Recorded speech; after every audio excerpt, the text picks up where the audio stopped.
areál má kapacitu zhruba 100 osôb na ubytovanie teda, a potrebovali sme nejakým spôsobom riešiť to odkanalizovanie celého objektu. No a keďže nebolo možné napojiť sa na nejakú centrálnu čistiareň, tak sme riešili spolu s niektorými ľuďmi, konkrétne spomeniem projektanta inžiniera Žembera a profesora Bodíka, a došli sme k tomu názoru, že by bolo najlepšie teda urobiť tú koreňovú čistiareň, pretože koreňová čistiareň jednak nepotrebuje kontinuálny prísun toho odpadu, takže to bolo asi také najvyhovujúcejšie, čo by nám tu zapasovalo do tej krajiny.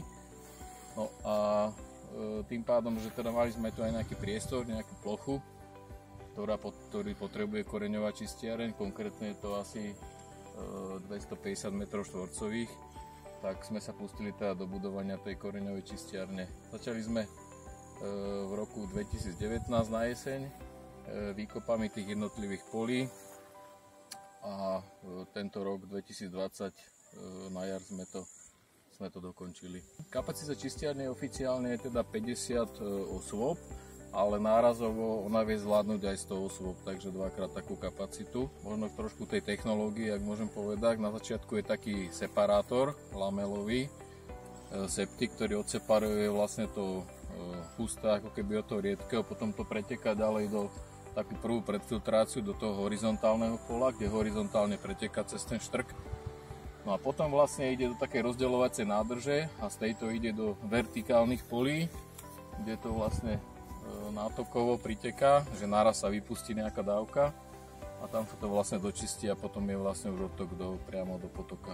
Samotný kal, ktorý vznikne, zatiaľ nemáme skúsenosť, že ako často, aká frekvencia bude s tým vypúšťaním, ale teda samotný kal takisto je spravený tak, že na spodu je taká nasávacia trúbka a dá sa cez ventil, ktorý tam je, vypustiť vlastne samospádom bez elektrickej energie, takže raz za čas sa vypustí do takého špeciálneho kálového pola, kde vlastne sa rozloží ako kompost.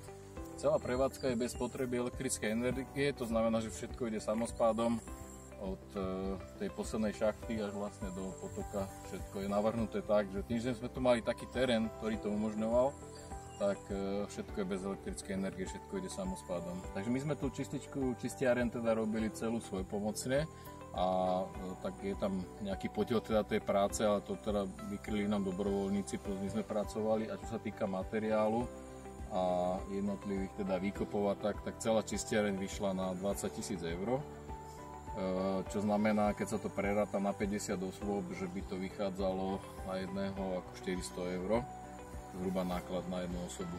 Takže 20 000 eur vyšlo pri svojpomocnej realizácii.